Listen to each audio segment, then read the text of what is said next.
হ্যাঁ, ওয়ালাইকুম আসসালাম। কি অবস্থা, কেমন আছেন সবাই? আশা করি সবাই খুব ভালো আছেন। সবাই কি ঠিকমতো শুনতে পাচ্ছেন আমাকে? একটু কমেন্টে জানাবেন তো ভাইয়া যে ঠিকমতো শোনা যাচ্ছে কিনা এবং দেখা যাচ্ছে কিনা। একটু আমাকে কমেন্টে জানাবেন যে সবাই ঠিকমতো শুনতে পাচ্ছেন কিনা এবং দেখতে পাচ্ছেন কিনা। ওকে ওকে হ্যাঁ, যারা সালাম দিয়েছেন ওয়ালাইকুম আসসালাম সবাইকে ঠিকমতো শুনতে এবং দেখতে পাচ্ছেন আমাকে? একটু কমেন্টে জানাবেন যে ঠিকমতো শুনতে পাচ্ছেন কিনা এবং দেখতে পাচ্ছেন কিনা। ওকে আচ্ছা, আজকে আমরা একটা ম্যানেজমেন্ট খুব দ্রুত, কুইক শর্ট, অল্প সময়ে আমরা কি করব, ম্যানেজমেন্ট দ্বিতীয় পত্রর প্রতিটা চ্যাপ্টারের কিছু গুরুত্বপূর্ণ কনসেপ্ট সম্পর্কে আইডিয়া নিয়ে নিব। তো কুইক শর্ট কি জিনিস আমরা নিশ্চয়ই জানি, তাই না? কারণ এর আগে আমরা একটা ক্লাস করে আসছি কুইক শর্টে, রাইট? এর আগে আমরা একটা কুইক শর্ট ক্লাস করে আসছি। তো আমার মনে হয় যে আমরা কুইক শর্টের নিয়ম কানুনগুলো সবাই জানি, তাই তো নাকি? কতজন যুক্ত হয়েছে? আচ্ছা, 80 জন যুক্ত হয়েছে আমাদের সাথে। ওকে হ্যাঁ, ওয়ালাইকুম আসসালাম। সবাইকে আসছে? 9:31 হয়ে গেছে, তাই না? আচ্ছা, সবাইকে দ্রুত ডেকে নেন, মেনশন করে সবাইকে দ্রুত ডেকে নেন। হ্যাঁ, আচ্ছা, সব কিছু ক্লিয়ার আছে। সবাই একটু বন্ধুদেরকে দ্রুত মেনশন করে নেবেন, কারণ কিছুক্ষণ পরে আমাদের কমেন্ট করা বন্ধ হয়ে যাবে। ওকে, তাহলে কুইক শর্ট ক্লাসের নিয়ম কি আমি একটু সংক্ষেপে বলে দিই। সেটা হচ্ছে খাতা কলম নিয়ে বসতে হবে, ঠিক আছে? আমরা অবশ্যই খাতা কলম নিয়ে পরীক্ষায় বসবো। স্ক্রিনে একটা করে প্রশ্ন আসবে, নাম্বার দিব, নাম্বার দিয়ে উত্তর লিখবো। একটা প্রশ্ন আসবে, নাম্বার দিয়ে উত্তর লিখবো। পারি না ফাঁকা রাখবো, পারি না ফাঁকা রাখবো, ঠিক আছে? এভাবে আমরা মোটামুটি যতটা প্রশ্ন আছে 50টা প্রশ্ন আজকে আমরা সমাধান করব, ঠিক আছে? তাহলে আজকে এইভাবে আমরা কয়টা প্রশ্ন সমাধান করব? 50টা প্রশ্ন সমাধান করব। আর এই সময়ের মধ্যে কি করা যাবে না? কোনো কমেন্ট করা যাবে না। যে কমেন্ট করবে সে 7 দিনের জন্য গ্রুপ থেকে ব্যান। এর আগে কিন্তু কমেন্ট করেছিলাম, ঠিক আছে? তাহলে কমেন্ট অফ থাকবে। আমি যখন বলবো কমেন্ট অফ থাকবে। আর আজকে ক্লাস শেষে কিছু ঘোষণা থাকবে আপনাদের জন্য, ঠিক আছে? তো শেষ পর্যন্ত ক্লাসটা করা ফরজ। ওকে, আজকে ক্লাস শেষে, অর্থাৎ আমরা কুইক শর্টের যে প্রশ্নগুলো সমাধান করব, এই কুইক শর্টের প্রশ্ন সমাধানের পরে আপনাদের জন্য কিছু গুরুত্বপূর্ণ ঘোষণা থাকবে। গুরুত্বপূর্ণ ঘোষণাগুলো সবাইকে খুব ভালো মতো শুনতে হবে। ওকে, তাহলে আমরা 9:32 বাজে, আমরা 9:35 শুরু করব, ঠিক আছে? 9:35 আমরা শুরু করব, ঠিক আছে? তাহলে 9:35 শুরু হবে। কি করব? খাতা কলম নিয়ে অবশ্যই সবাই বসবো।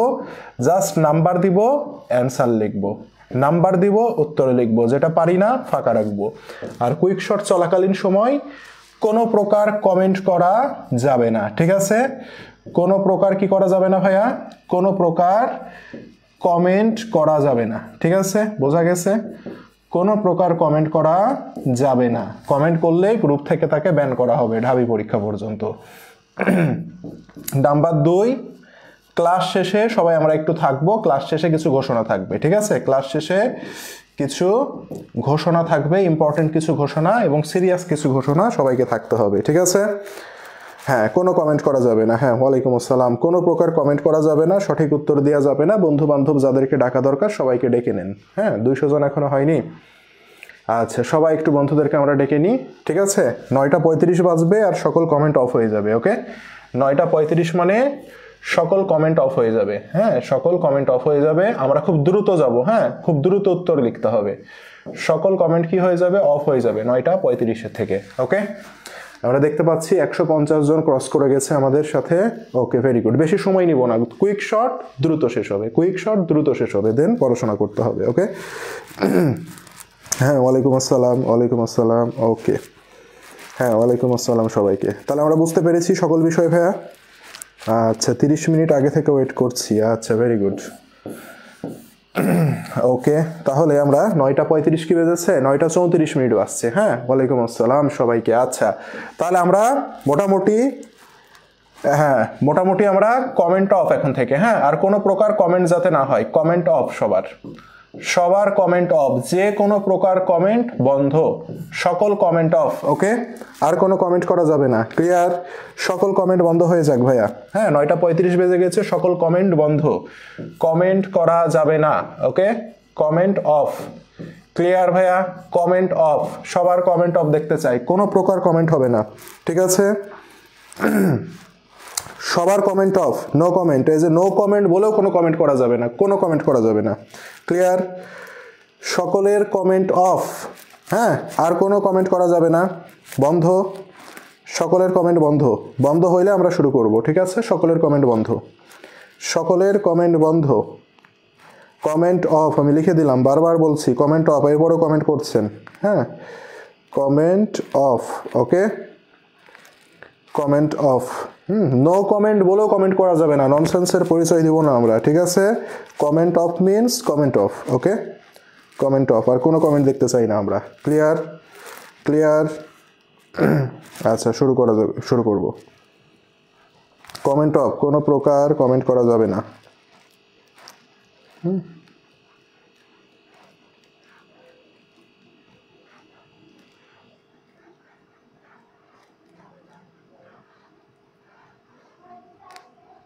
Comment off. Okay, comment off. Okay, okay, comment of, কোনো প্রকার কমেন্ট করা যাবে না। ঠিক আছে, আচ্ছা, তো আমার মনে হয় সকলের কমেন্ট বন্ধ হয়েছে। এরপরে যে কমেন্ট দিবে, যে কোনো প্রকার comment, yes sir, no sir ইত্যাদি, তাকে ব্যান করা হবে। ওকে, আচ্ছা, ওকে, চলে যাই। সবাই খাতা কলম নিয়ে প্রস্তুত, রেডি হয়ে যান। সবাই খাতা কলম নিয়ে, কমেন্ট অফ করে খাতা কলম নিয়ে রেডি হয়ে যান। হ্যাঁ, শুরু করছি আমরা। কতজন নিয়ে শুরু করছি? 183 জন না 63 জন? 183 জন। Very good, thank you. আচ্ছা, তাহলে আমরা চলে যাই। প্রশ্ন নাম্বার 1। প্রশ্ন নাম্বার 1 কি বলেছে? ব্যবস্থাপনার মনন চিন্তন প্রক্রিয়া কোনটি? ঠিক আছে, ব্যবস্থাপনার কি প্রক্রিয়া? মনন চিন্তন প্রক্রিয়া কোনটি? ঠিক আছে, তাহলে আমরা এটা 1 নম্বর প্রশ্ন দিয়ে লিখে দিব, মনন চিন্তন প্রক্রিয়া কোনটি। ঠিক আছে, প্রশ্ন নাম্বার 1, ব্যবস্থাপনার মনন চিন্তন প্রক্রিয়া কোনটি? প্রশ্ন 1 দিয়ে লিখে দিব। ঠিক আছে, ওকে, 15 সেকেন্ড সময় পাবো আমরা, প্রতিটা প্রশ্নের জন্য 15 সেকেন্ড, দেখেই জাস্ট বলে দিব। হ্যাঁ, সর্বোচ্চ গেলে 20 সেকেন্ড, যেগুলো বড় সেগুলোর জন্য আমরা বেশি সময় দেব। ঠিক আছে, লিখে ফেলেন, ব্যবস্থাপনার মনন চিন্তন প্রক্রিয়া কোনটি? আশা করি সকলের লেখা হয়েছে। প্রশ্ন 2, ডিভিশন অফ লেবার ধারণাটি প্রথম কে দিয়েছেন? অর্থাৎ কে দিয়েছেন বলতে কোন ব্যক্তি প্রথম division of labour, very very important প্রশ্ন, আপনাদের প্রচুর এসেছে। ডিভিশন অফ লেবার ধারণাটি প্রথম কে দিয়েছেন? তাহলে ডিভিশন অফ লেবার ধারণাটি প্রথম কে দিয়েছেন? সবাই একটু লিখে ফেলি। ওকে, ডিভিশন অফ লেবার ধারণাটি প্রথম কে দিয়েছেন? ওকে, সবার লেখা ডান। ডিভিশন অফ লেবার ধারণাটি প্রথম কে দিয়েছেন? আশা করি সবার লেখা হয়ে গেছে। নাম্বার 3, ধারণাগত দক্ষতা। ধারণাগত দক্ষতা কোন ধরনের ব্যবস্থাপকদের থাকা জরুরি? ধারণাগত দক্ষতা কোন ধরনের ব্যবস্থাপকদের থাকা জরুরি? প্রশ্ন নাম্বার 3। 3 নম্বর প্রশ্ন উত্তর লিখে দিব। 3 নম্বর প্রশ্ন উত্তর লিখে দিব। ওকে ভাইয়া, কোন দক্ষতা? ধারণাগত দক্ষতা। তাহলে ধারণাগত দক্ষতা কোন ধরনের ব্যবস্থাপকদের থাকা জরুরি? তাই না, ধারণাগত, কনসেপচুয়াল স্কিল, তাই না? তাহলে ধারণাগত দক্ষতা কোন ধরনের ব্যবস্থাপকদের থাকা জরুরি? আশা করি সকলের লেখা হয়ে গেছে। নাম্বার 4, পরস্পর নির্ভরশীল ধারাবাহিক কাজের সমষ্টিকে কি বলে? পরস্পর নির্ভরশীল, একটার সাথে আরেকটা কি থাকবে? নির্ভরশীল থাকবে। সেই ধারাবাহিক পর্যায়ক্রমিক কাজের সমষ্টিকে কি বলে? তাহলে পরস্পর নির্ভরশীল ধারাবাহিক কাজের সমষ্টিকে কি বলে? ওকে, পরস্পর নির্ভরশীল ধারাবাহিক কাজের সমষ্টিকে কি বলে? ঠিক আছে, দ্রুত লিখে ফেলি। এটা হচ্ছে প্রশ্ন নম্বর 4। প্রশ্ন নম্বর 4, পরস্পর নির্ভরশীল ধারাবাহিক কাজের সমষ্টিকে কি বলে? প্রশ্ন 4 দিয়ে আমরা লিখে ফেলবো। প্রশ্ন 5 বলেছে তত্ত্বাবধায়ক। কি বলেছে? তত্ত্বাবধায়ক কোন পর্যায়ের ব্যবস্থাপক? ঠিক আছে, ব্যবস্থাপকের প্রকারভেদ। তাহলে তত্ত্বাবধায়ক কোন পর্যায়ের ব্যবস্থাপক? ওকে, তত্ত্বাবধায়ক কোন প্রকারের ব্যবস্থাপক 5 নাম্বার দিব, দিয়ে ডিরেক্ট লিখে ফেলবো। ঠিক আছে ভাইয়া, তাহলে তত্ত্বাবধায়ক কোন পর্যায়ের ব্যবস্থাপক, আশা করি সকলের লেখা হয়েছে। 15 সেকেন্ডের বেশি সময় পাবো না আমরা। ঠিক আছে, দ্রুত দ্রুত লিখে ফেলতে হবে, জাস্ট নাম্বার দিব, উত্তর লিখে ফেলবো। ওকে, তাহলে তত্ত্বাবধায়ক কোন পর্যায়ের ব্যবস্থাপক, ক্লিয়ার? তত্ত্বাবধায়ক কোন পর্যায়ের ব্যবস্থাপক আমরা লিখে ফেলবো। নাম্বার 6, নাম্বার 6 আমরা দেখতে পাচ্ছি একটা বইয়ের নাম আসছে, তাই না? বইটার নাম কি? A new view of society. A new view of society গ্রন্থটি কে রচনা করেন? একটা বই আসছে, খুব একজন বিখ্যাত ব্যক্তি, যে ব্যক্তিটার নাম আমরা সম্পর্কে অনেক কিছু আছে আমাদের। A new view of society খুবই সুপরিচিত একটা ব্যক্তি, তিনি একটা বই লিখেছে, বইয়ের নাম হচ্ছে a new view of society. গ্রন্থটি কে রচনা করেন, অর্থাৎ এই বইয়ের রাইটার কে? আমরা একটু সুন্দর করে লিখে ফেলি, a new view of society গ্রন্থটি কে রচনা করেন।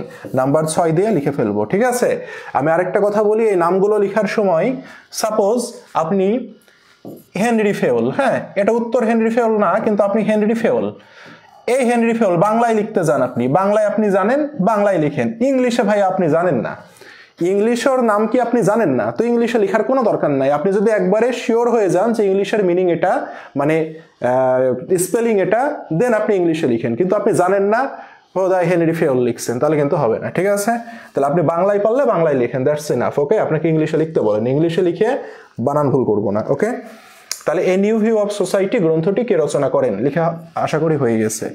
প্রশ্ন নাম্বার 7, গণতান্ত্রিক ব্যবস্থাপনার উন্নয়ন ঘটে কোন সভ্যতায়? আমরা জানি যে প্রাচীন যুগ ছিল, এই প্রাচীন যুগটা মূলত কি ছিল? সভ্যতা কেন্দ্রিক ছিল, তাই না? ব্যবস্থাপনার উন্নয়নের প্রাচীন যুগটা কি ছিল ভাইয়া? প্রাচীন যুগটা ছিল সভ্যতা কেন্দ্রিক। এখন এর মধ্যে কোনো একটা সভ্যতায় গণতান্ত্রিক ব্যবস্থাপনার উন্নয়ন ঘটে। এখন লিখতে হবে কোন সভ্যতায় গণতান্ত্রিক ব্যবস্থাপনার উন্নয়ন ঘটে। ভেরি ভেরি ইম্পর্টেন্ট প্রশ্ন, আমরা সবাই লিখে ফেলি। ঠিক আছে, আশা করি সকলের লেখা হয়েছে যে গণতান্ত্রিক ব্যবস্থাপনার উন্নয়ন ঘটে কোন সভ্যতায়, আশা করি সকলের লেখা হয়েছে। পরে চলে যাই, আমরা দেখতে পাচ্ছি নাম্বার 8। নাম্বার 8-এ বলছে এফ.ডব্লিউ. টেইলরের পেশা কি ছিল? ইম্পর্টেন্ট প্রশ্ন ভাইয়া, এফ.ডব্লিউ. টেইলরের পেশা কি ছিল? এফ.ডব্লিউ. টেইলরের পেশা কি ছিল? ঠিক আছে ভাইয়া, তাহলে এফ.ডব্লিউ. টেইলরের পেশা কি ছিল আমরা সুন্দর করে একটু লিখে ফেলবো যে এফ.ডব্লিউ. টেইলরের পেশা কি ছিল। ঠিক আছে, এফ.ডব্লিউ. টেইলরের প্রথম 5টা লেখা হয়নি। এই যে মেহেদি হাসান রাফিকে বের করেন তো, গ্রুপ থেকে বের করেন, ওকে ব্যান করেন। মেহেদি হাসান রাফিকে গ্রুপ থেকে ব্যান করেন। এফ.ডব্লিউ. টেইলরের পেশা কি ছিল? ঠিক আছে, বারবার লিখে দিয়েছি, কোনো প্রকার কমেন্ট করা যাবে না, চোখে দেখেন না। 5টা লিখেননি তো আপনাকে কে লিখতে নিষেধ করেছে? এগুলোর কারণে মেজাজ খারাপ হয়। মেহেদি হাসান রাফিকে গ্রুপ থেকে ব্যান করেন। এফ.ডব্লিউ. টেইলরের পেশা কি ছিল ভাইয়া বলেন তো? এফ.ডব্লিউ. টেইলরের পেশা কি ছিল? সুন্দর করে লিখে ফেলেন, 8 নাম্বার দিয়ে পেশা কি ছিল লিখে ফেলেন। প্রশ্ন নম্বর 9, প্রশ্ন নম্বর 9 আমাদের কি বলছে? অনেকগুলো বিকল্পের মধ্যে সর্বোত্তম বাছাই করাকে কি বলে? অর্থাৎ হাতে অনেকগুলো অপশন আছে, এই অপশনের মধ্যে সবচেয়ে যেটা বেস্ট সেটাকে আমরা বলছি সর্বোত্তম, তাই না ভাইয়া? তাহলে অনেকগুলো বিকল্পের মধ্যে সর্বোত্তম জিনিসটা বাছাই করাকে কি বলে? সুন্দর করে লিখে ফেলতে হবে। এগুলো একবারে কি পয়েন্ট, মেন পয়েন্ট, এগুলো আপনাকে এক দেখায় পারতে হবে। ঠিক আছে, অনেকগুলো বিকল্পের মধ্যে সর্বোত্তম যেটা সেটাকে বাছাই করাকে কি বলে? তাহলে অনেকগুলো বিকল্পের মধ্যে সর্বোত্তম জিনিসটা বাছাই করাকে কি বলে? সুন্দর করে লিখে ফেলতে হবে। ঠিক আছে, আবার বোকার মতো কমেন্ট করে, সরি ভাইয়া বেকুব নাকি আপনি? মেহেদি হাসান রাফি বলেন তো, নিষেধ করছি কমেন্ট করতে, আবার সরি ভাইয়া কমেন্ট করছে। পরেরটা, বহুজাতিক কোম্পানির জন্য কোন ধরনের পরিকল্পনা উত্তম? বহুজাতিক কোম্পানির জন্য কোন ধরনের পরিকল্পনা উত্তম? এখানে কিন্তু দুইটা জিনিস আছে, যেহেতু প্রসঙ্গ চলে আসলো। দেখেন, বিশ্বায়ন মোকাবেলায়, হ্যাঁ এটা আমি একটু কথা বলে দিই, বিশ্বায়ন মোকাবেলায় বহুজাতিক কোম্পানির জন্য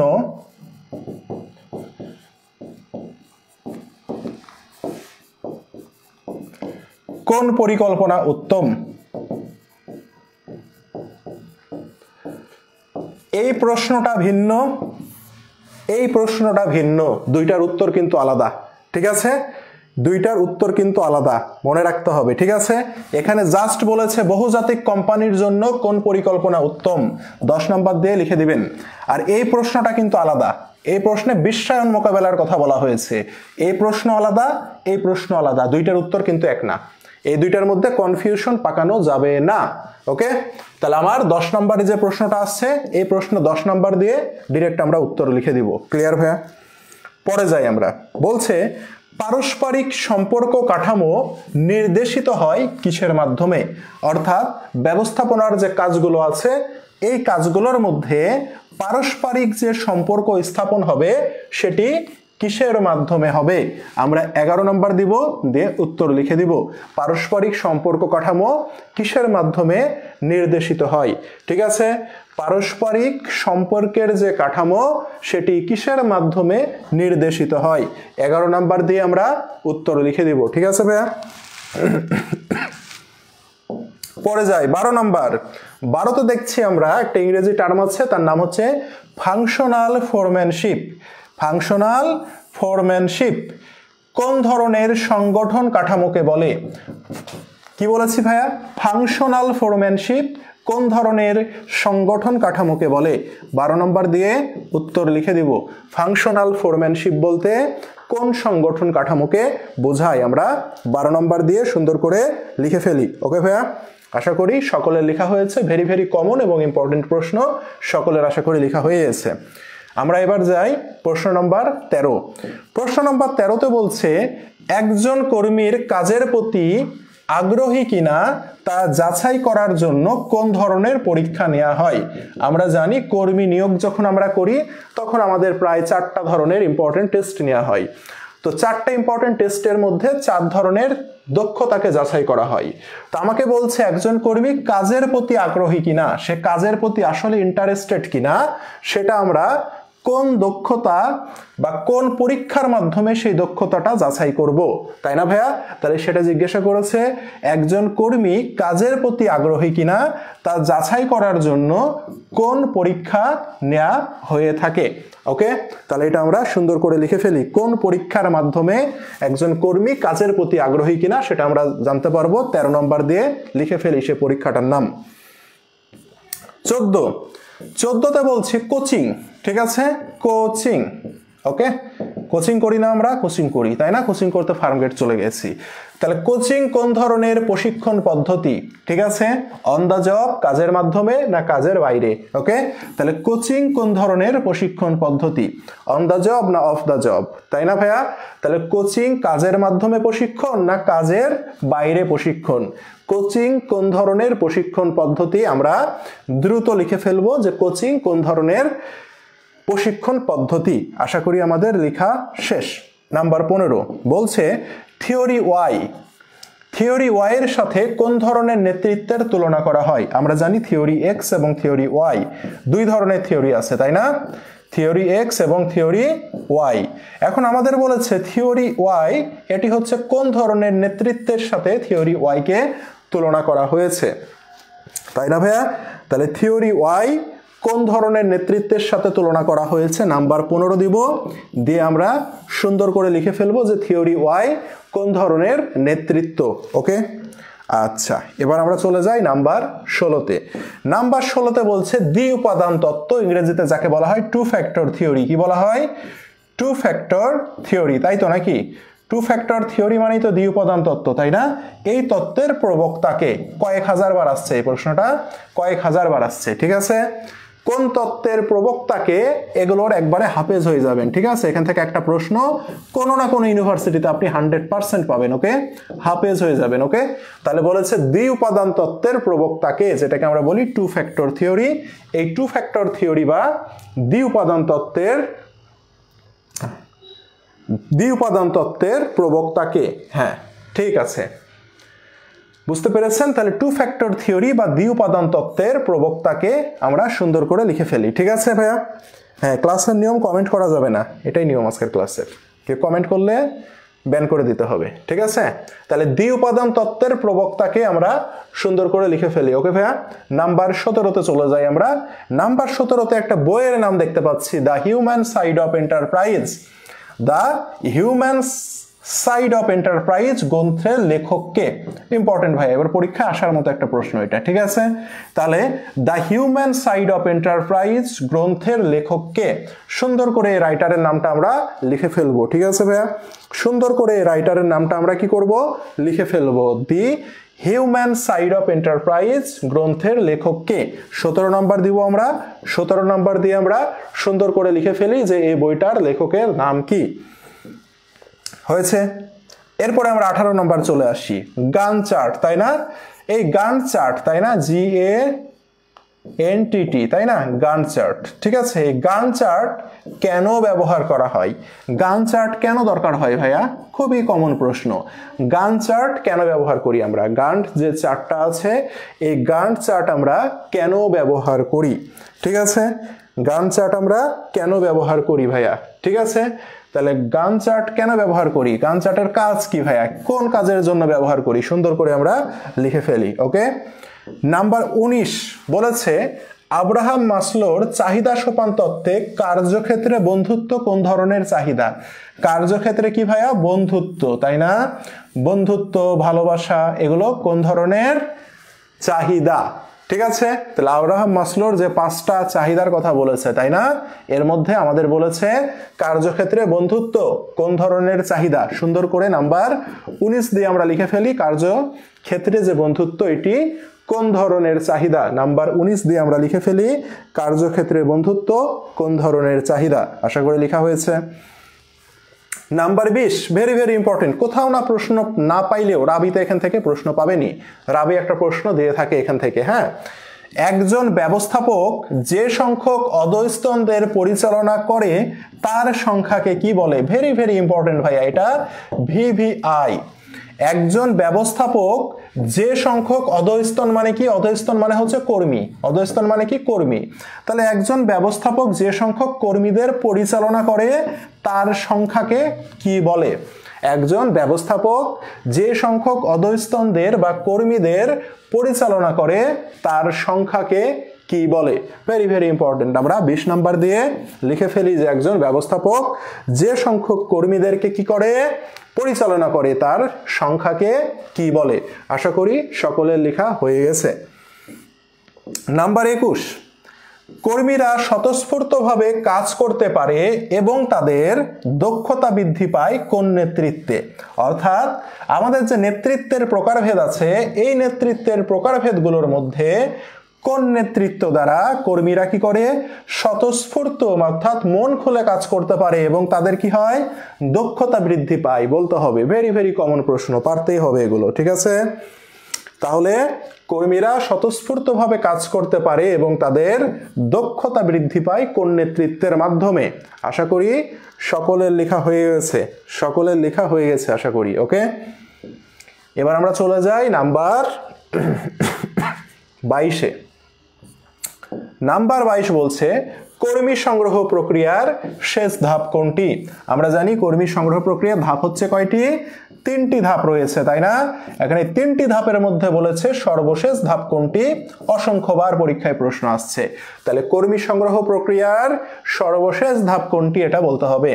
কর্মী সংগ্রহ প্রক্রিয়ার সর্বশেষ ধাপ কোনটি? এটার উত্তর করতে হবে ভাইয়া। তাহলে কর্মী সংগ্রহ প্রক্রিয়ার সর্বশেষ ধাপ কোনটি? আমরা নাম্বার 22 দিব। কত দিব? নাম্বার 22 দিয়ে উত্তর লিখে দিব যে কর্মী সংগ্রহ প্রক্রিয়ার শেষ ধাপ কোনটি। আমরা চলে আসি নাম্বার 23-এ। নাম্বার 23-এ যেটা বলছে, প্রার্থীর চিন্তার গভীরতা পরিমাপ করা হয় কোন পরীক্ষার মাধ্যমে? ওই যে 4টা যে পরীক্ষা আছে আমাদের, তাই না? কর্মী নিয়োগ করতে যে পরীক্ষাগুলো আমরা নিই, সে পরীক্ষার মধ্যে আমাদের কি বলেছে? প্রার্থী যে চিন্তা করতে পারে কিনা, চিন্তার গভীরতা মাপার জন্য আমাদের কোন পরীক্ষা নেওয়া হয়? তাহলে প্রার্থীর চিন্তার গভীরতা মাপার জন্য কোন ধরনের পরীক্ষা নেওয়া হয় বা কোন ধরনের পরীক্ষার মাধ্যমে প্রার্থীর চিন্তা করার গভীরতা সম্পর্কে আমরা জানতে পারি? সবাই আমরা নাম্বার 23 দিব। নাম্বার 23 দিয়ে আমরা জেনে নিব। ঠিক আছে ভাইয়া।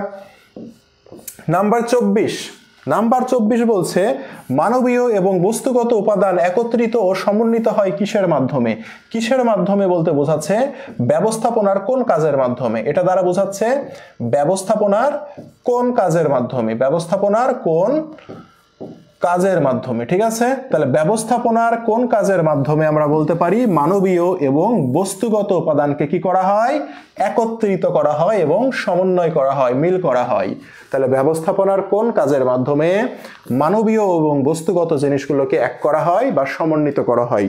ঠিক আছে, সবাই লিখে ফেলি আমরা সবাই লিখে ফেলি, নাম্বার 24 দিয়ে লিখে ফেলবো। ওকে, ব্যবস্থাপনার কোন কাজ।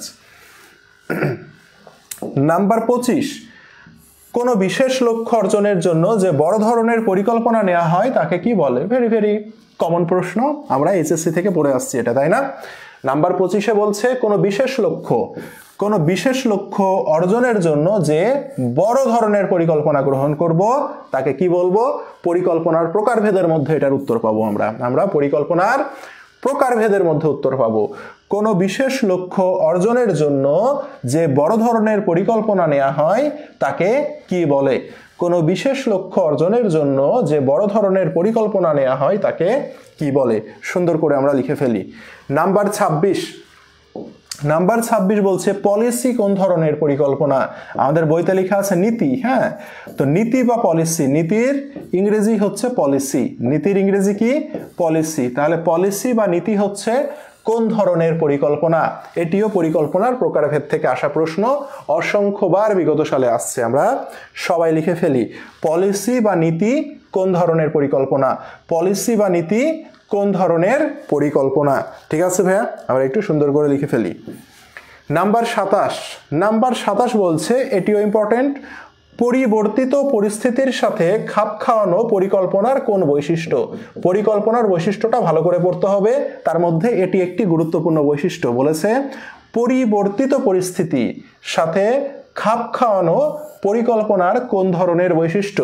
তাহলে পরিবর্তিত পরিস্থিতির সাথে খাপ খাওয়ানো পরিকল্পনার কোন বৈশিষ্ট্য? আমরা একটু সকলে 27 নাম্বার দিয়ে আমরা লিখে ফেলি যে পরিস্থিতি যখন পরিবর্তন হয় তখন আমাদের যে পরিস্থিতির সাথে খাপ খাওয়াবো সেটা পরিকল্পনার কোন বৈশিষ্ট্যের মধ্যে পড়ে? আমরা 27 নাম্বার দিয়ে লিখে ফেলি।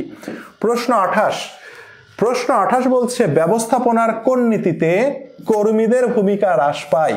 তাহলে ব্যবস্থাপনার কোন নীতিতে কর্মীর ভূমিকা হ্রাস পায়? আরেকটা প্রশ্ন পরীক্ষায় আসে যে কোন নীতির ফলে কর্মীদের ভূমিকা বৃদ্ধি পায়, কিন্তু আমি যে প্রশ্নটা দিয়েছি এটা বলছে কর্মীর ভূমিকা কোন নীতির ফলে হ্রাস পায়। প্রশ্ন নম্বর 28 দিয়ে আমরা লিখে ফেলি, ব্যবস্থাপনার কোন নীতিতে কর্মীদের ভূমিকা হ্রাস পায়? ব্যবস্থাপনার কোন নীতিতে কর্মীদের ভূমিকা হ্রাস পায়? আমরা একটু 28 নাম্বার দিয়ে লিখে ফেলি ভাইয়া।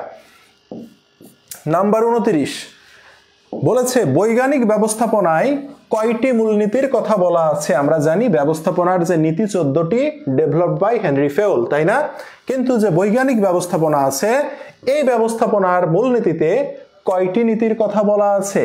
অর্থাৎ বৈজ্ঞানিক ব্যবস্থাপনার নীতি কয়টা? আমরা তো জানি ব্যবস্থাপনার নীতি 14টি, কিন্তু বলছি বৈজ্ঞানিক ব্যবস্থাপনার কয়টি মূলনীতির কথা বলা আছে?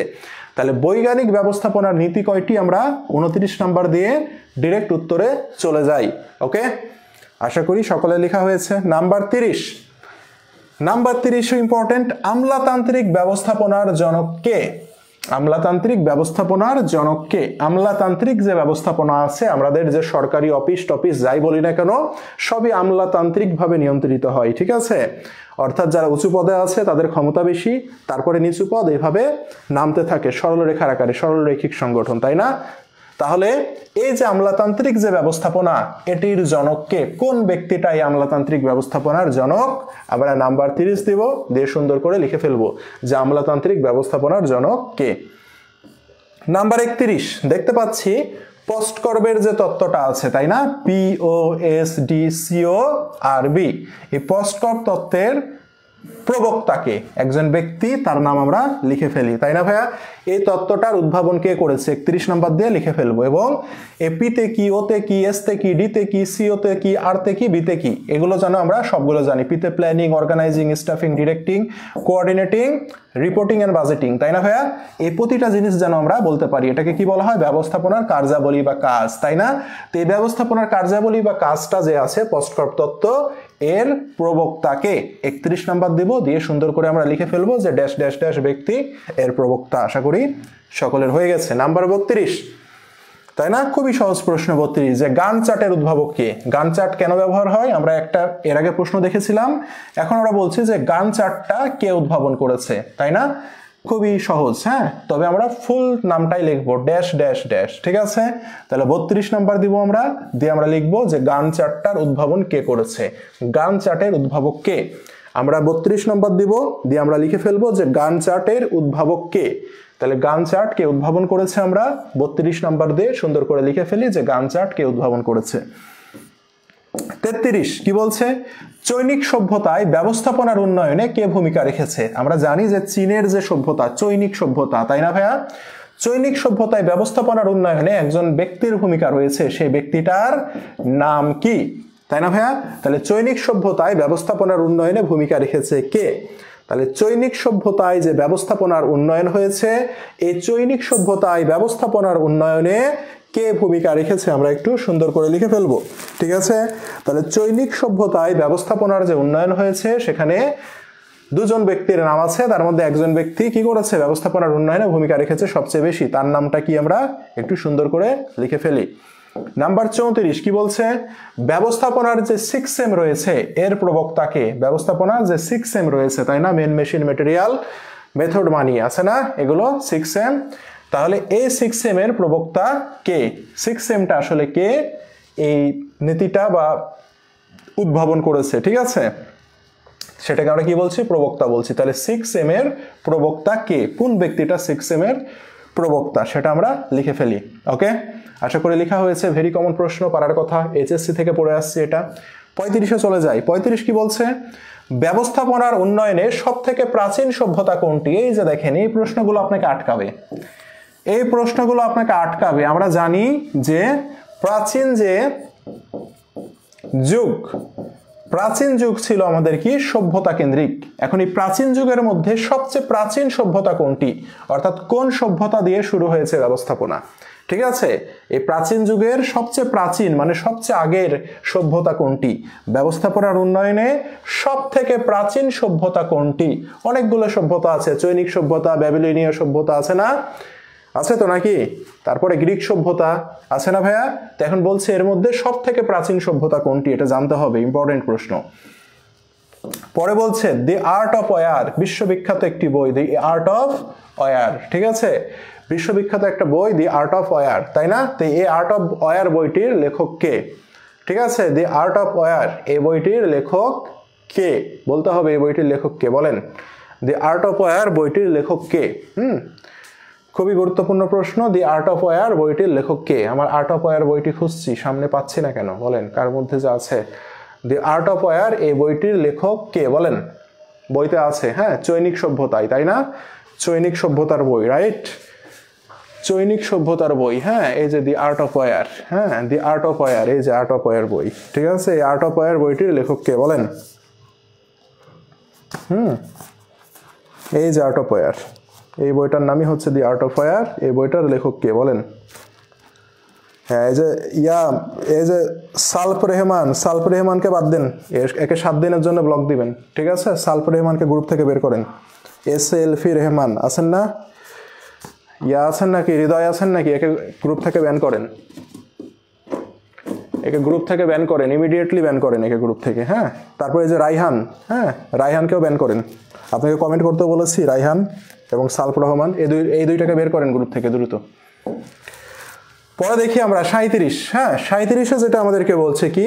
কোন ধরনের দক্ষতা সকল প্রকার ব্যবস্থাপকদের সমভাবে থাকা প্রয়োজন? ভেরি ভেরি ইম্পর্টেন্ট প্রশ্ন, বলেন। ব্যবস্থাপকদের দক্ষতা আছে না ভাইয়া?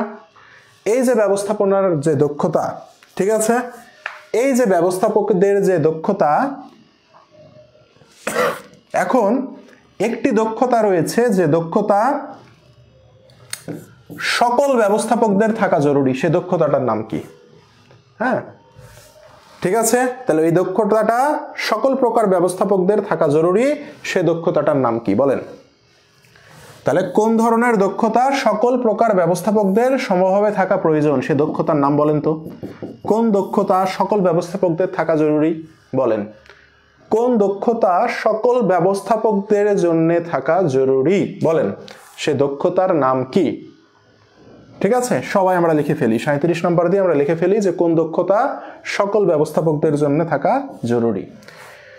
38 নম্বর প্রশ্ন বলেছে কর্মীদের উৎসাহ দানের জন্য একজন ব্যবস্থাপকের কোন ধরনের দক্ষতা প্রয়োজন? ভাইয়া ভেরি ভেরি ইম্পর্টেন্ট, এগুলোই পরীক্ষায় আসে, আপনারা পারেন না, এগুলোই পরীক্ষায় আসে, আপনারা পারেন না। কর্মীদের কি করতে হবে? উৎসাহ দিতে হবে। এখন উৎসাহ দেওয়ার জন্য ব্যবস্থাপকদের কোন দক্ষতা থাকতে হবে? হ্যাঁ, কি করতে হবে? উৎসাহ দিতে হবে, তাই না? তাহলে উৎসাহ দিতে হলে কোন দক্ষতা থাকতে হবে বলেন? ইন্সপায়ার, মোটিভেটিং, তাই না? এটা করতে হলে কোন দক্ষতা থাকতে হবে ব্যবস্থাপকের বলেন? তাহলে ভাইয়া কর্মীদেরকে আমি যদি উৎসাহ দিতে যাই তাহলে আমার কোন ধরনের দক্ষতা থাকতে হবে বলেন? কর্মীদের উৎসাহিত করলে কোন ধরনের দক্ষতা থাকতে হবে? সবাই উত্তর করি। এটা যে পারবে সে সুন্দর করে বুঝে বুঝে পড়াশোনা করেছে। এই প্রশ্নের উত্তরটা যে পারবে সে বুঝে বুঝে পড়াশোনা করেছে, হ্যাঁ, এবং ভালো করে পড়েছে। নাম্বার 39 কি বলেছে?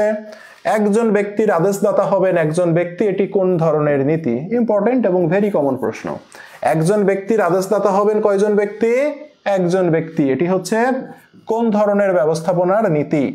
একজন ব্যক্তির আদেশদাতা হবেন একজন মাত্র ব্যক্তি, এটি হচ্ছে ব্যবস্থাপনার কোন ধরনের নীতি? আশা করি উত্তর লেখা হয়ে গেছে, সহজ প্রশ্ন, উত্তর লিখতে টাইম লাগে না। 40 প্রতিষ্ঠানের সকল ক্ষমতা উচ্চ পর্যায়ে সংরক্ষিত রাখাকে কি বলে? এটাও জানার কথা। প্রতিষ্ঠানের সকল ক্ষমতা উচ্চ পর্যায়ে কি রাখা?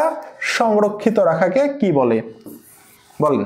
প্রতিষ্ঠানের সকল ক্ষমতা উচ্চ পর্যায়ে সংরক্ষিত রাখাকে কি বলে? নাম্বার 40 দিয়ে সুন্দর করে লিখে ফেলেন।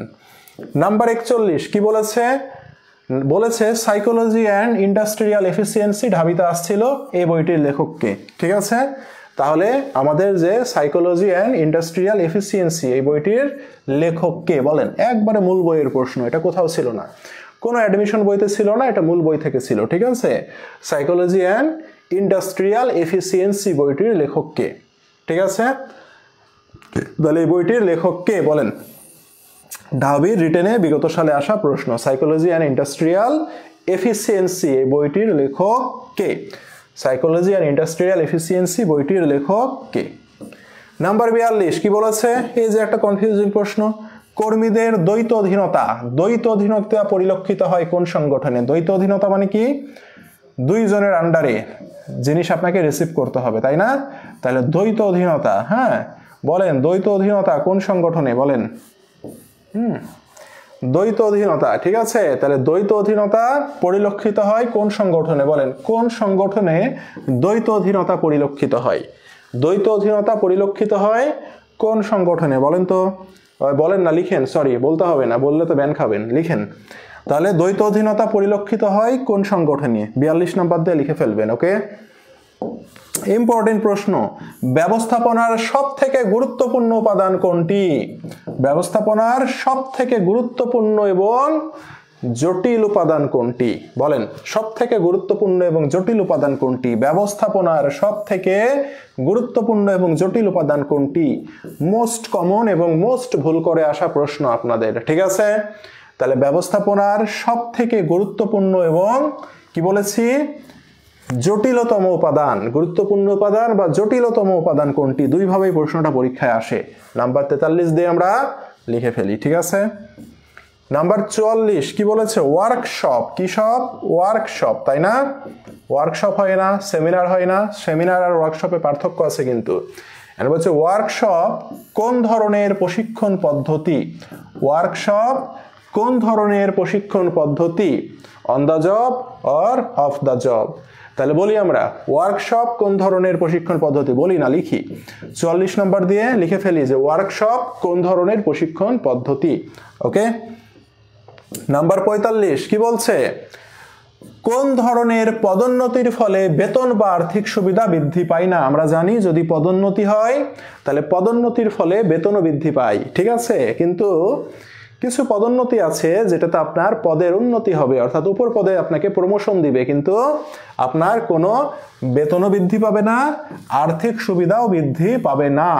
তাহলে কোন পদোন্নতির ফলে বেতন ও আর্থিক সুবিধা বৃদ্ধি পায় না, সেই পদোন্নতির নাম কি ভাইয়া? কে বলতে পারে? 45 নম্বর, কোন পদোন্নতির ফলে বেতন বা আর্থিক সুবিধা বৃদ্ধি পায় না, সেই পদোন্নতির নাম কি?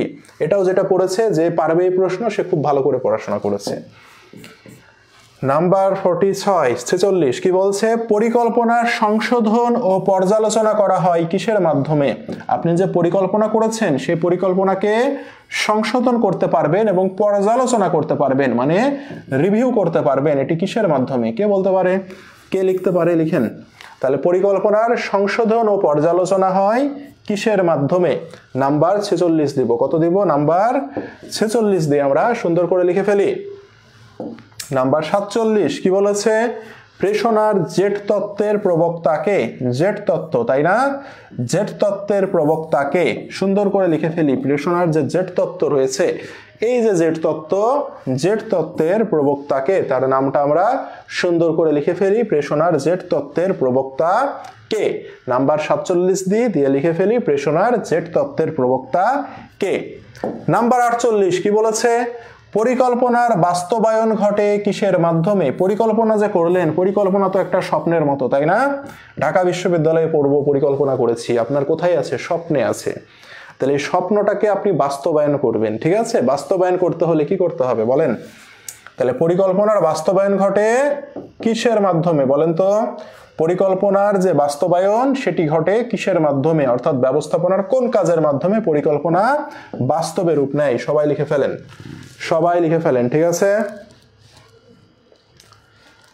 ঘুম থেকে উঠছি বেটা, এই যে ঘুম থেকে ওঠাটাকে একটু ঘুম পাড়াই দেন কয়েকদিনের জন্য, হ্যাঁ, একে গ্রুপ থেকে আউট করেন। পরিকল্পনার বাস্তবায়ন ঘটে কিসের মাধ্যমে ভাইয়া? 48 নাম্বারটা আমরা বলি, পরিকল্পনার বাস্তবায়ন ঘটে কিসের মাধ্যমে? ওকে।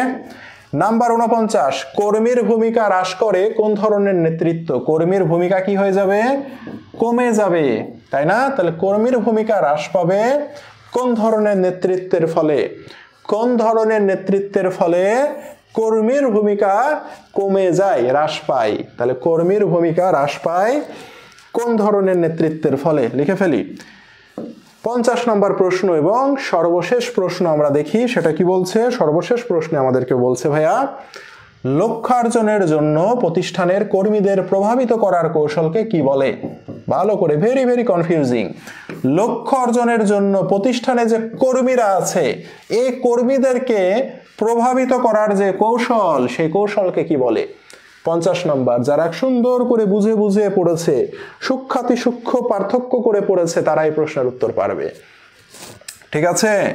লক্ষ্য অর্জনের জন্য কর্মীদেরকে প্রভাবিত করার কৌশলকে কি বলে? নাম্বার 50 দিয়ে, নাম্বার 50 দিয়ে ডট ডট ডট লিখে ফেলি আমরা। ওকে, ক্লিয়ার ভাইয়া? ক্লিয়ার সবাই? তাহলে নাম্বার 50 আমাদের গেল। তো এই ছিল আজকে আমাদের দ্বিতীয় পত্রের। চেষ্টা করেছি প্রতিটা পয়েন্ট থেকে, হ্যাঁ, প্রতিটা পয়েন্ট থেকে প্রশ্ন করার ট্রাই করেছি। হয়তো কিছু পয়েন্ট বাদ যেতে পারে, তবে মোস্ট কমনলি যেগুলো আসে সেগুলো থেকে আমি টাচ করার ট্রাই করেছি। এখন দেখেন আপনার লাভ হইলো কি আর লস হইলো কি এখান থেকে, হ্যাঁ, এবার কমেন্ট করতে পারেন সবাই। তাহলে এখানে আমার লাভ কি হইলো, লস হইলো কি? দেখেন এখান থেকে বিভিন্ন পয়েন্ট থেকে আপনাকে প্রশ্ন করা হয়েছে। সাপোজ যদি আমি বলি প্রশিক্ষণ পদ্ধতি থেকে আপনি দেখলেন, তাই না ভাইয়া? আপনি দেখলেন কি প্রশিক্ষণ পদ্ধতি থেকে কিছু প্রশ্ন আসছে। এটার অর্থ কি জানেন? এই প্রশিক্ষণ পদ্ধতির প্রশ্ন যদি আপনি পারেন তাহলে আলহামদুলিল্লাহ, আপনি যদি না পারেন তাহলে এখানে আপনার প্রবলেম আছে, এবং এই প্রশিক্ষণ পদ্ধতি আপনার পরীক্ষার জন্য ইম্পর্টেন্ট। এই প্রশিক্ষণ পদ্ধতি আপনাকে কি করতে হবে? ভালো করে পড়তে হবে, আপনার যদি ল্যাকিং থাকে। আপনি দেখেছেন যে কি ভাইয়া, নিয়োগ, যে আমি কর্মীদেরকে যে নিয়োগ দিব, এই নিয়োগের জন্য কিছু পরীক্ষা নেওয়া থাকে, তাই না? দক্ষতা পরীক্ষা, নিয়োগের যে দক্ষতা পরীক্ষা নিব, চিন্তার গভীরতা পরিমাপ করব, কাজের প্রতি আগ্রহী কিনা সেটা আমরা কি করব? সেগুলো আমি যাচাই বাছাই করব। তো এই যে নিয়োগের যে পরীক্ষা থেকে প্রশ্ন আসছে, দ্যাট মিন্স আপনার যদি প্রবলেম থাকে আপনাকে নিয়োগের পরীক্ষাগুলো সম্পর্কে আপনাকে কি করতে হবে, সুন্দর করে পড়ে ফেলতে হবে। এখানে আপনাকে কোনো কনফিউজিং রাখা যাবে না। এখানে যে আমি জাস্ট বলেছি চিন্তা করার দক্ষতা পরিমাপ করা যায় কি দিয়ে, আপনার পড়াশোনা বা জ্ঞান যদি এই একটা প্রশ্নের মধ্যে সীমাবদ্ধ থাকে তাহলে এটা পড়াশোনা হলো না। আপনি রিভিশন দিবেন, দ্যাট মিন্স কি 4টা যে নিয়োগের যে পরীক্ষা নেওয়া হয় 4টা পরীক্ষা সম্পর্কে আপনি পড়বেন। বুঝতে পেরেছেন? সবাই বুঝতে পেরেছেন? তারপরে দেখেন আমি আর কি পড়াইছি আপনাদেরকে, বিভিন্ন বইয়ের নাম। তার মানে যত বইয়ের নাম আছে এতদিন নিশ্চয়ই সব বইয়ের নামগুলো একটা পেজে নোট করা হয়ে গেছে সবার। এ কোন বইয়ের নামকে, কোন বইয়ের রাইটারকে পড়তে হবে। আমি পেশা সম্পর্কে আপনাকে প্রশ্ন দিয়েছি, দ্যাট মিন্স কার পেশাকে। রবার্ট ওয়েন কি ছিল, বস্ত্রশিল্পের ব্যবস্থাপক ছিল। হেনরি ফেওল কে ছিল, হেনরি ফেওল ব্যবস্থাপকও ছিল, আবার কি ছিল, প্রকৌশলী ছিল, তাই না? এফডব্লিউ টেলর কে ছিল। ভাইয়া এভরিথিং আপনাকে মাথায় রাখতে হবে যদি ভালো করতে চান। আপনি দেখেছেন ব্যবস্থাপনার নীতিমালা থেকে প্রশ্ন আসছে, নীতিমালার প্রতিটা পয়েন্ট আপনাকে পড়তে হবে। এভাবে আপনাকে রিভিশন দিয়ে এগিয়ে যেতে হবে। আর যেগুলো আপনি পারেন, আপনার মাথায় চিন্তা আছে, সেগুলো আলহামদুলিল্লাহ, ঠিক আছে? সেগুলো হচ্ছে আপনার আলহামদুলিল্লাহ, সেটা আপনাকে, ঠিক আছে, আপনাকে মাথায় রাখতে হবে, ঠিক আছে?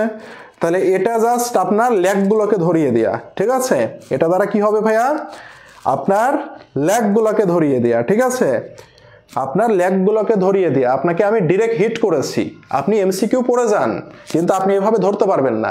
আপনাকে আমি একটা সময়ের মধ্যে আপনাকে ডিরেক্ট হিট করেছি, আপনাকে আমি ফিল দেওয়ার ট্রাই করেছি, আপনি পরীক্ষার হলে আছেন। তো ওই টাইমে যে আঘাতটা লাগবে, এই আঘাতটা যদি আপনি সংশোধন করতে চান তাহলে আপনার ল্যাকিংগুলোকে আইডেন্টিফাই করে ফেলেন। হোয়াট এভার, আপনি 12টা পারেন, কোনো সমস্যা নাই। বাকি 38টায় আপনার প্রবলেম আছে, ওই 38টা পয়েন্ট আপনি পড়ে ফেলেন। বুঝতে পেরেছেন? এটাই ছিল উদ্দেশ্য, ঠিক আছে? এটাই ছিল উদ্দেশ্য, আর কিছু না। ওকে, সবাই বুঝতে পেরেছেন? তো এই জন্যে হচ্ছে আপনাদেরকে সুন্দর করে পড়তে হবে। হ্যাঁ, সুন্দর করে এই জিনিসগুলো পড়তে হবে। সবই পারতাম পারিনি, ওই অ্যাডমিশন দিয়ে বের হয়ে বলবেন যে সবই পারতাম পারিনি। সবই পারতেন সেটা লাভ নাই, আপনি কি পারেন সেটা লাভ নাই, পেরেছেন কিনা সেটা হচ্ছে কথা। বুঝতে পেরেছেন? বইতে তো সবই লেখা থাকে, তাই না? পড়তে হবে, ঠিক আছে? তো ম্যানেজমেন্টে আমি 2টা ক্লাসের মাধ্যমে আপনাদের দেখানোর ট্রাই করেছি ম্যানেজমেন্টের কোন পয়েন্টগুলো ইম্পর্টেন্ট এবং কোনগুলো আপনাদের ল্যাকিং আছে। এগুলো সম্পর্কে ভালো করে পড়াশোনা করেন। ওকে, এগুলো সম্পর্কে ভালো করে পড়াশোনা করতে হবে, ঠিক আছে? এই হচ্ছে বিষয়। হ্যাঁ, ল্যাকিংগুলো কিছু করতে হবে। গুচ্ছ নিয়ে কি বলবো, গুচ্ছ নিয়ে কিছু বলার সময় এখনো আসেনি। হ্যাঁ, গুচ্ছ নিয়ে কিছু বলার সময় আসেনি। গুচ্ছের আগে আরো অনেক পরীক্ষা আছে না? গুচ্ছের পরীক্ষা অনেক পরে। গুচ্ছের আগে পরীক্ষা আছে, জাবি পরীক্ষা আছে, যদি সেকেন্ড টাইমার হয়ে থাকেন। ফার্স্ট টাইমার হলে ঢাবি আছে না? তারপরে জগন্নাথ আছে। এগুলো নিয়ে মাথা কামান আগে, ঠিক আছে? আর আপনাদেরকে আমি একটা কথা বুঝাইতে পারি না ভাইয়া, সেটা হচ্ছে সব পড়া তো এক, খালি যাদের গণিত আছে সেই পড়া আলাদা। সব পড়া তো এক, যাদের গণিত আছে সেই পড়া আলাদা। যারা চট্টগ্রামে পরীক্ষা দিবেন, ইংলিশ তো ভাইয়া সব এক। ইংলিশ কি আলাদা কিছু আসে? আলাদা কিছু আসে না, খালি প্যাসেজ আসে। ওখানে প্যাসেজ রিলেটেড পড়াশোনা করাবে। কখন? এত আগে থেকে তো প্যাসেজ নিয়ে লাফাই লাভ নাই। আপনার ইংলিশ গ্রামারই পারেন না। ম্যাথ তো ভাইয়া একই, তাই না? ম্যাথ অ্যানালিটিক্যাল ক্লাস করাচ্ছে, ক্লাস তো হচ্ছে। তো এগুলো পড়তে কি আপনাদেরকে খুব কাটা দেয় বলেন তো? এগুলো করতে কি আপনাদের খুব কাটা দেয় বলেন আমাকে? বুঝতে পেরেছেন? তো এই জিনিসগুলো আপনাদেরকে ভালো করে পড়তে হবে। ইংলিশ নিয়ে প্রবলেমে আছি, ইংলিশ নিয়ে পড়তে হবে ভাইয়া। ইংলিশ প্রবলেমে আছি, শেষ মুহূর্তে কি করবেন? ঢাবিতে যদি পরীক্ষা দেন, ডিইউ 10 ইয়ারের প্রশ্ন দেখেন, 10 ইয়ারে কোন কোন টপিক থেকে প্রশ্ন দিয়েছে সেগুলোকে আইডেন্টিফাই করেন, ওই ধরনের টাইপের প্রশ্নগুলো সলভ করেন, ঠিক আছে? ঠিক আছে, মেমোরাইজিং যদি পড়ে থাকেন সেগুলো বারবার রিভিশন দেন এবং কোশ্চিন প্র্যাকটিস করে করে রিভিশন দেন মেমোরাইজিং। আর মেমোরাইজিং যদি কিছুই না পড়েন, ফাঁকি দিয়েছেন 4 মাসে, তাহলে তো কিছু করার নাই। যেটা করবেন, ডিইউ অল কোশ্চিনগুলো দেখে যাবেন। DU all question C unit দিয়ে শুরু করবেন, ঠিক আছে? প্রিভিয়াস 15 বা 20 বছরের প্রশ্ন, যদি সম্ভব হয় 2001 সাল থেকে যে প্রশ্নগুলো আছে, 2001 থেকে 2024 পর্যন্ত যে পরীক্ষাগুলো হয়েছে সেই প্রশ্নগুলো প্র্যাকটিস করে যান, ঠিক আছে? আর কি বলবো, ইডিয়ম ফ্রেজ, মোস্ট কমনলি যে ইডিয়ম ফ্রেজগুলো আছে, ঠিক আছে? মোস্ট কমনলি যে ইডিয়ম ফ্রেজগুলো আছে সেই ইডিয়ম ফ্রেজগুলো ভাইয়া ভালো করে পড়ে যেতে হবে। হ্যাঁ, মোস্ট কমন ইডিয়ম ফ্রেজ যেগুলো আছে এগুলো পড়ে যান। ইডিয়ম ফ্রেজ থেকে ইজিলি প্রশ্ন কমন পাওয়া যায়। স্পেলিং থেকে আপনাদের ঢাবিতে প্রশ্ন আসবে। হ্যাঁ, স্পেলিংগুলো মোস্ট কমন স্পেলিং যেগুলো বিগত সালে আসছে ইউনিভার্সিটিতে, মোস্ট কমন কিছু স্পেলিং আছে বিসিএস এবং যেগুলো ইউনিভার্সিটিতে আসছে, ওই স্পেলিংগুলো বারবার লিখে লিখে পড়তে হয়। স্পেলিং লিখে লিখে পড়তে হয়, বুঝতে পেরেছেন? স্পেলিং লিখে লিখে পড়বেন, এগুলো কমন পাবেন। ইডিয়ম ফ্রেজ এবং স্পেলিং কমন পাওয়া সবচেয়ে ইজি, বুঝতে পেরেছেন? এগুলো ভালো করে দেখে যান। হ্যাঁ, এগুলো ভালো করে দেখে যান, এগুলো বারবার পড়েন, বারবার পড়েন। হ্যাঁ, ঠিক আছে, এগুলো বারবার পড়েন, বুঝতে পেরেছেন? আর ইংলিশ নিয়ে ঝামেলা, তাই না? আমির স্যার সেদিন বললো যে আমি ইংলিশ পড়তে নাকি, এই জিনিসটা আমি একটু ক্লিয়ার করি, আমি নাকি ইংলিশ পড়তে নিরুৎসাহিত করি বা ইংলিশ পড়তে হবে না। ভাই বলেন তো, এমন কোনো কথা আমি বলেছি? আমি একটা কথা বারবার বলি, সেটা হচ্ছে ইংলিশ আপনাকে চান্স পাওয়াবে। ইংলিশে 5 পাইলে আপনার চান্স পাবেন, ঠিক আছে? এটা আপনার চান্স নিশ্চিত করবে। ইংলিশে 5 পাওয়া মানে কি, এটার অর্থ কি? ইংলিশে 5 পাওয়া মানে আপনার ঢাকা ইউনিভার্সিটির জন্য যোগ্য হবেন। কিন্তু ভাইয়া আমি একটা কথা বলি, আপনাকে চান্স পাওয়াবে, আপনার পজিশন দিবে কে? আপনাকে পজিশন কিন্তু দিবে অ্যাকাউন্টিং ম্যানেজমেন্ট, ফাইন্যান্স, মার্কেটিং, এরা আপনাকে পজিশন দিবে। এই কথাটা আমি বলি। ইংলিশে তো ভাইয়া পাস করতে হবে, না হলে তো আপনি গণ্যই হবেন না। আর আমি তো পড়াই হচ্ছে ঢাবির জন্য, আমি চাই যে ঢাবিতে যারা পরীক্ষা ফার্স্ট টাইমাররা সবাই ঢাবিতে চান্স পাক। কখনো বলেছি ইংলিশ পড়তে হবে না? তো এইরকম ইংলিশ পড়তে কেন আমি নিষেধ করব? আমার প্রশ্ন হচ্ছে এখানে। কোনোদিন আমার মুখে শুনেছেন যে ইংলিশ পড়তে হবে না? আমি একটা কথা বলি, ইংলিশে আপনাকে 5 পাইতে হবে। 5 পাইলে আপনি বিবেচিত হবেন। হ্যাঁ, ফাইটের জন্য বিবেচিত হবেন। তো 5 পাইতে হলে তো ভাই আপনাকে পড়তে হবে, পড়তে হবে না? কিন্তু ইংলিশে আপনি পাইলেন, ইংলিশে আপনি 10 পাইলেন, সমস্যা তো নাই। ইংলিশে আপনি 10 পাইলেন, ভাই অ্যাকাউন্টিং ম্যানেজমেন্টে 4-5 করে পেয়েছেন, হবে? জীবনে আপনার পজিশন আসবে না। জীবনে আপনার পজিশন আসবে না। আসবে?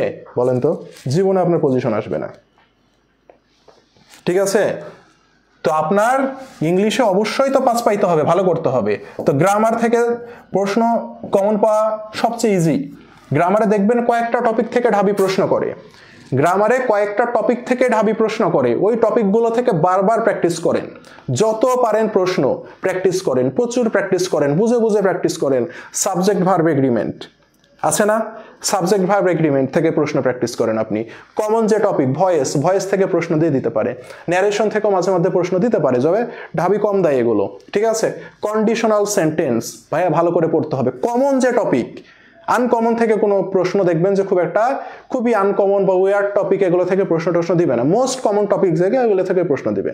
সেন্টেন্স কারেকশন, এই যে জিনিসগুলো, টেন্স, হ্যাঁ, সিকোয়েন্স অফ টেন্স আছে না ভাইয়া, এগুলো, এই জিনিসগুলো ভালো করে দেয়। ভার্ব, ভার্ব থেকে একটা প্রশ্ন থাকেই, কোন ভার্বের মূল ফর্ম বসে, টু প্লাস ভার্ব হবে, ভার্ব প্লাস আইএনজি হবে, হয় না?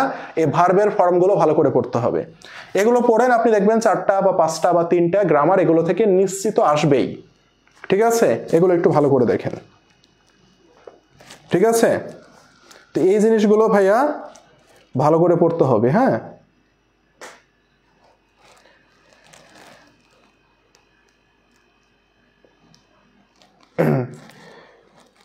মেমোরাইজিং রিপিট হয় না। আপনাকে আমি একটা কথা বলি, মেমোরাইজিং যে রিপিট হয় না, স্বাগতমণি একটা কথা বললো। এখন দেখেন, আমরা পড়ি কিসের জন্যে? হ্যাঁ, আমরা পড়ি কিসের জন্যে? আমরা পড়ি হচ্ছে প্র্যাকটিসের জন্যে। তো মেমোরাইজিং পড়বেন কই থেকে? মেমোরাইজিং এর কোনো সিলেবাস আছে? মেমোরাইজিং এর কোনো সিলেবাস নাই, আছে? তা আমরা পড়ি কিসের জন্য? বিগত সালের প্রশ্ন আমি কেন পড়বো? কমন পাওয়ার জন্য বিগত সালের প্রশ্ন পড়ি? প্রস্তুতিটাকে মাপার জন্য পড়ি। আপনি যে 10,000 ওয়ার্ড পড়লেন, এখন এই 10,000 ওয়ার্ড আপনি যে পড়েছেন, এখন ওই 10,000 ওয়ার্ডের মধ্যে থেকে বিগত সালে আসছে না?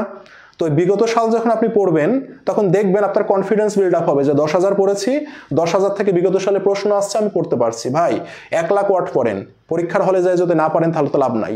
আর আপনাকে আরেকটা সংশোধন করে দিই, ঢাবির বিগত 20 বছরের প্রশ্ন দেখেন তো, সি ইউনিটে রিপিট হয়েছে কি হয়নি?